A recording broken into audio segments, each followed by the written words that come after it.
On their first night in the new house, Sarah heard her own voice coming from the wall. Not a scream, not a stranger whispering in the dark. Her voice, soft, tired, almost impossible to hear. "We never should have moved here." Sarah's eyes snapped open. Michael was asleep beside her. Outside the bedroom window, the branches of an old oak tree scraped gently against the glass, like fingernails dragging across a windowpane. Sarah didn't move. She remembered saying those exact words. She had said them to Michael earlier that night in the kitchen, after the kids had gone to bed. She had whispered them so quietly that even she could barely hear herself. But now the house had repeated them. "Michael," she whispered. He didn't wake up. From inside the wall, her voice came again. "We never should have moved here." Sarah sat up. "Who's there?" The house didn't answer immediately. First, the hallway floor creaked. Then the closet door opened by itself. And then, on the wall across from the bed, letters began to appear over the pale wallpaper. Dark letters, wet letters. As if someone were writing from inside the wall. "I hear everything."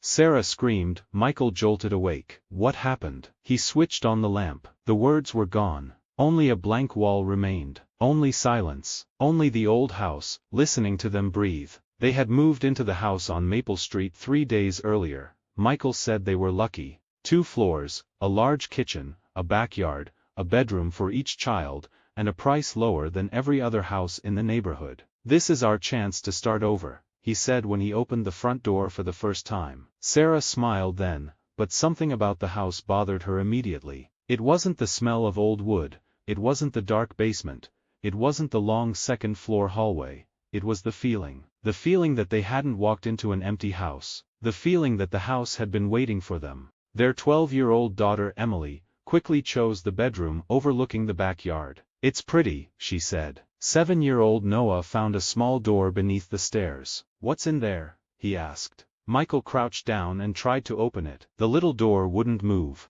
Probably old storage space. Noah pressed his ear against the wood. "Someone's breathing in there." Sarah turned sharply. "What?" The boy shrugged. "It's quiet, but it's breathing." Michael laughed. "That's just the pipes, buddy." Noah didn't laugh. He simply stepped away from the door. The first strange thing happened the next morning. Sarah woke to the smell of coffee. She came downstairs and found the coffee maker running by itself. Michael was still asleep, so were the kids. "I must have set the timer," she told herself, but she knew she hadn't. Later that day, Emily walked into the kitchen, pale and silent. "Mom, were you in my room?" "No. Someone moved my desk to the window." Sarah went upstairs with her. The desk was by the window. Yesterday, they had placed it against the wall. On top of the desk lay Emily's open notebook. On a clean page, written in Emily's own handwriting were the words, "She doesn't like this room." "Did you write this?" Sarah asked quietly. Emily shook her head. "No." "Then who did?" The girl looked toward the closet. "I don't know, but something was knocking in there last night." Sarah opened the closet. Empty. But just as she was about to close the door, a quiet sound came from inside. Knock, knock, knock, as if someone were tapping from the other side of the wall. That evening, Michael said they were exhausted. New house, moving boxes, stress. "We all need sleep." "Michael, coffee makers don't turn themselves on." Maybe the wiring is old. And Emily's desk? Maybe she moved it and forgot. And the writing? Michael didn't answer. He stood by the kitchen window, staring out at the dark backyard. "I don't want to scare the kids," he finally said. "And I don't want to pretend nothing is happening." They were whispering. Very quietly, so quietly the hum of the refrigerator seemed louder. Sarah leaned closer to her husband. "I feel like the house is listening to us." Michael opened his mouth to reply. Then the front door opened. Slowly, with a long, tired creak. They both ran into the hallway. The front door stood wide open. Beyond it was the dark street. Cold wind moved into the house. Michael checked the lock. "I locked this door myself." Sarah looked down. A sheet of paper lay just inside the doorway. On it were the words, "You said, I was listening." Michael picked up the paper. "This is some kind of joke. Who could have done this?" There was no answer. Then Emily screamed from upstairs. They found her in Noah's room. She stood near the wall, crying. Noah sat on the bed, clutching his blanket to his chest. Above his bed, words had appeared. Large, uneven, gray, as if written in ash. "Noah should not sleep here." Michael wiped at the words with his hand. His fingers came away clean. The letters weren't on the surface. They were inside the wall. "We're going to a hotel," Sarah said. "Now?" "Yes, now." Michael didn't argue. They packed quickly. Sarah helped Noah into his jacket. Emily grabbed her backpack. Michael took the car keys. But when they reached the front door, it was locked. Michael turned the key. The lock didn't move.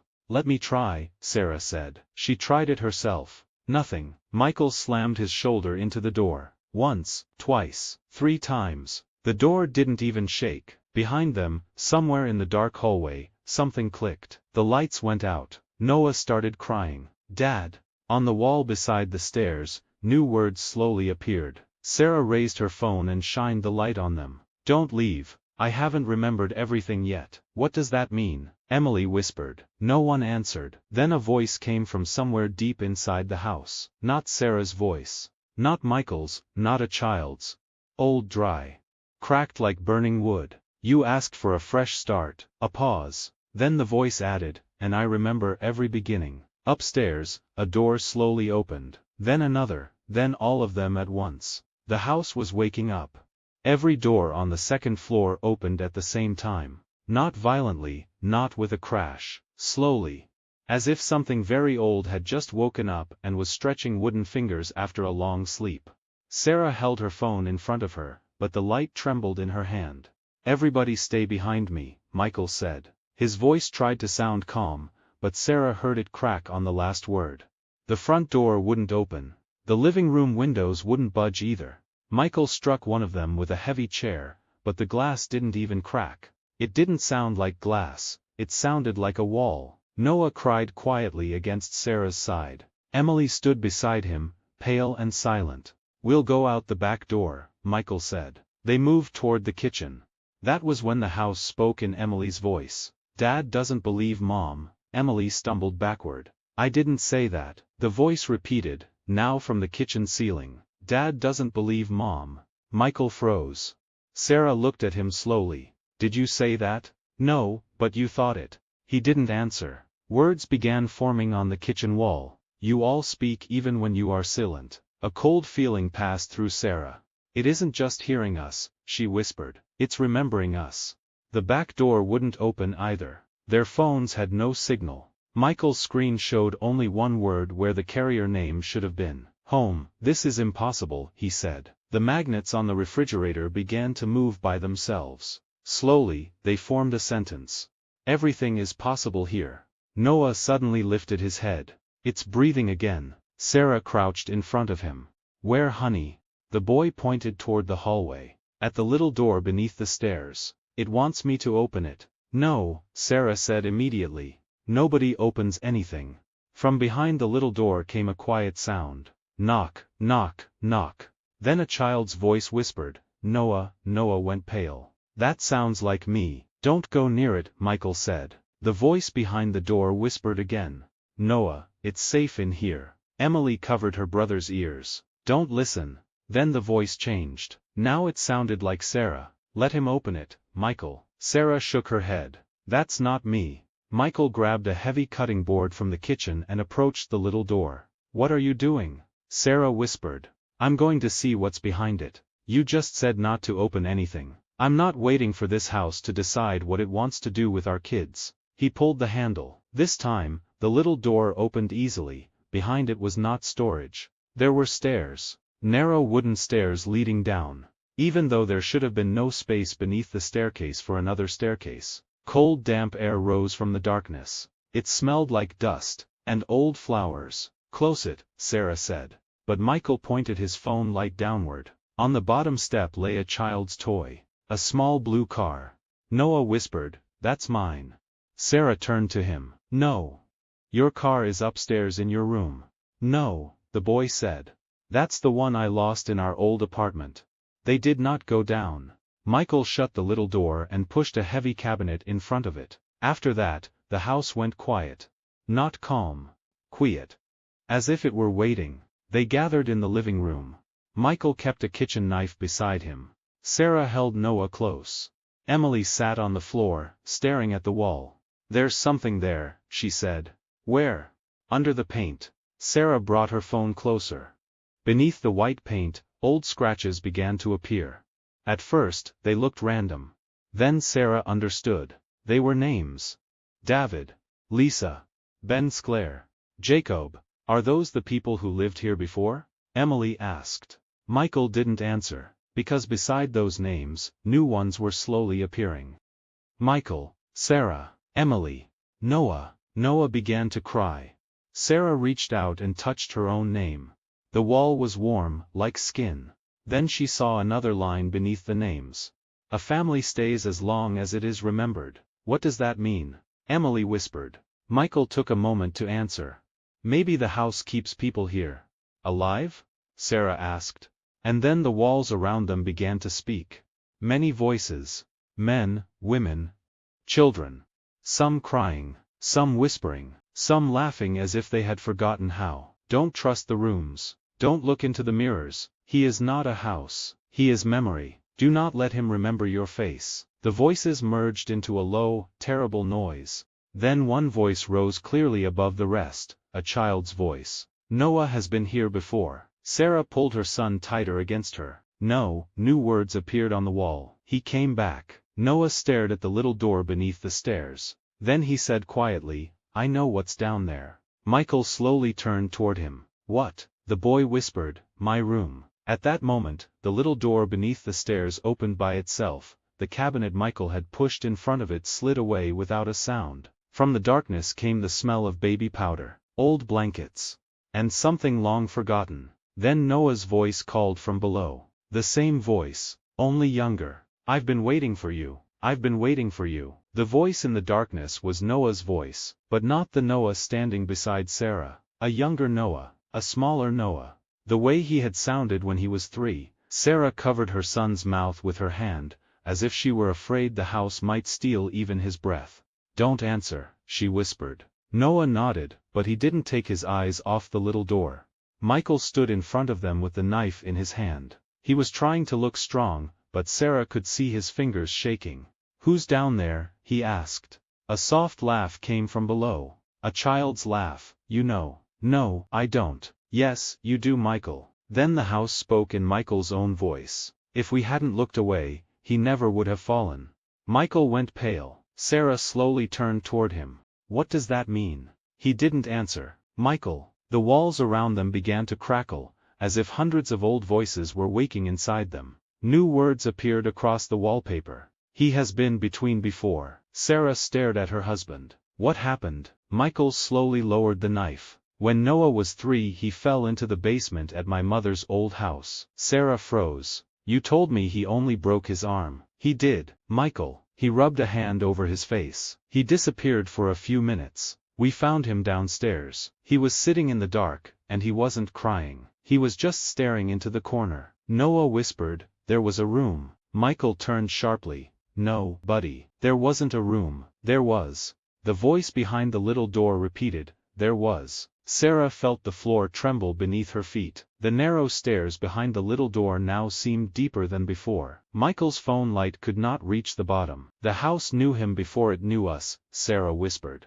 Words appeared on the wall. Children remember doors adults cannot see. Emily suddenly grabbed her mother's arm. Mom, look. The hallway mirror was not reflecting their living room. It was reflecting a child's bedroom. A small bed, a blue blanket, wooden blocks scattered across the floor, and a little boy who looked like Noah, standing with his back to them. Don't look into the mirrors, one of the voices in the wall whispered. But it was too late. The boy in the mirror slowly turned around. His face was Noah's face. But his eyes were old, very old. I stayed there, he said. The real Noah screamed. Every lamp in the house flashed on at once, even though the power had gone out. Doors slammed upstairs, drawers flew open in the kitchen. Paint peeled from the walls, revealing dozens of buried messages underneath. Don't leave us. We were a family too. He takes what you hide. H lives inside what you cannot forget. Then Sarah understood. This isn't a ghost. Michael looked at her. What? The house isn't just trying to scare us. It feeds on memories, pain, secrets, the things we don't say out loud. The wall behind her answered, yes. Michael clenched his jaw. What do you want? The entire house went still. Then 3 words appeared on the wall. Leave Noah here. Sarah screamed, "No!" The floor beneath the little door split open with a dark crack. Cold air poured upward. The younger Noah's voice said, "I'm already partly here." Suddenly, Noah pulled away from Sarah and took one step toward the door. "I want to see." "No." Sarah grabbed him. But the boy stared into the darkness as if he could see something beautiful down there. "My room is there, and my old teddy bear, and Grandma." Michael shook his head. "Your grandmother is gone, Noah." "No," the boy said. "She's there." Then a woman's voice rose from the darkness. "Michael." Michael flinched.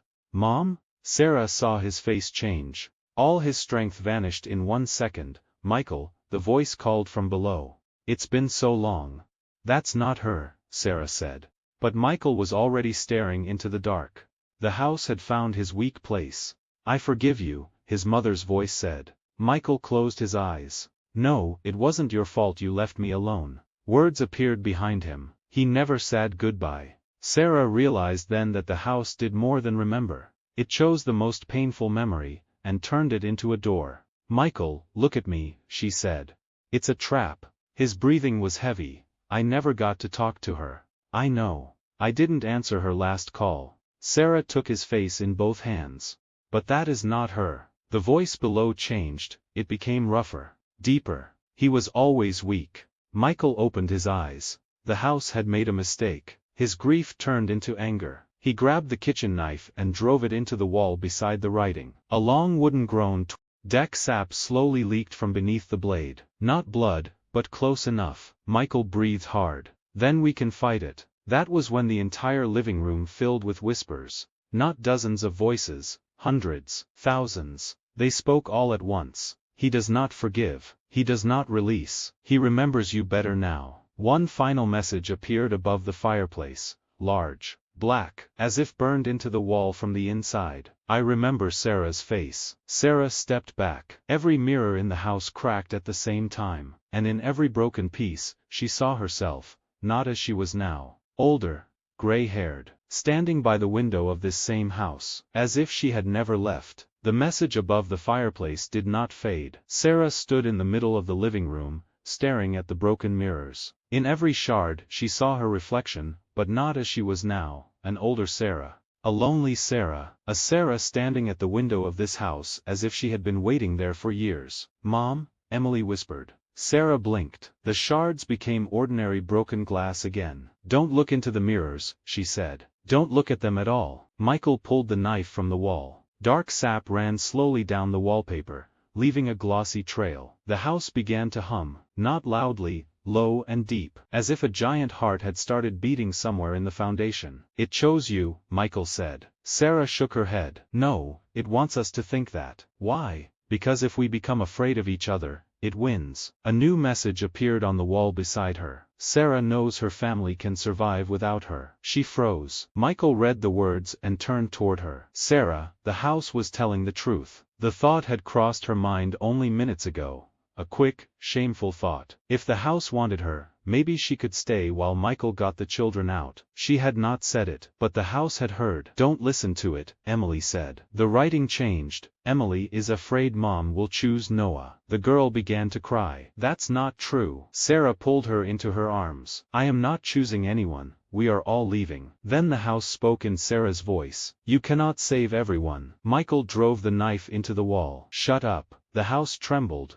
but this time it did not go silent. Every door on the first floor opened. Behind each door was not a room. It was a memory. Behind the kitchen door, Sarah saw the hospital hallway where she had cried after Noah was born because she was terrified of being a bad mother. Behind the pantry door, Michael saw his mother's bedroom and the phone call he had never answered. Behind the bathroom door, Emily saw a school hallway and girls laughing at her. And behind the little door beneath the stairs, Noah saw the blue child's room. The one calling to him. Michael looked at her. She stepped into the center of the room. Michael stepped beside her. "I was afraid no one saw me. That Noah mattered more because he was younger. But that is my fear, not yours." Noah was shaking. Sarah knelt in front of him. "You don't have to, sweetheart." But the boy shook his head. "I remember the room." The little door beneath the stairs slowly opened. "I fell that day. It was dark, but then a door appeared. I went inside. There were toys, and someone said I could stay if I wanted to. The younger Noah's voice whispered from the darkness. You wanted to? The real Noah cried. Yes, because I was scared. But I didn't stay. The whole room shook. I came back to Dad. And now I'm coming back again. The little door slammed shut. The walls made a sound like the house was screaming without a mouth. The names on the wall began to disappear. First Michael, then Emily, then Noah. Only Sarah remained. The house did not want to let her go. Sarah felt the floor beneath her feet soften, as if the carpet were turning into mud. Dark cracks stretched from the walls toward her. Sarah, Michael shouted. She grabbed the children's hands and pushed them toward him. Get to the door. Not without you. Go. Michael lifted Noah. Emily grabbed Sarah's hand, but the wall behind Sarah opened into a black hollow. Voices came from inside it. All the voices of the house. Stay. You are tired. You don't have to fight anymore. We will remember you forever. For one terrible second, Sarah almost believed them. She grabbed the knife from the floor and drove it into the wall through her own name. The wall split open. The entire house shook so violently that dust fell from the windows. The front door flew open. Fresh night air rushed inside. Run! Michael shouted. They ran out. They did not look back. Sarah was the last to cross the threshold. Behind her, the house made a soft sound, almost human, almost sad. I will remember anyway. The door slammed shut. The police found nothing. The owner of the house said the family had simply suffered stress after the move. 2 days later, they left town. Sarah never saw the house on Maple Street again. But sometimes, late at night, when the new house becomes completely quiet, she hears wood creak. Not in the room, not in the hallway. Somewhere inside the wall. On the kitchen wall, beside the light switch, a small crack had appeared. From inside it came a whisper. Her own voice. We never should have moved here. Then another voice followed. Old, dry, patient. Now I remember.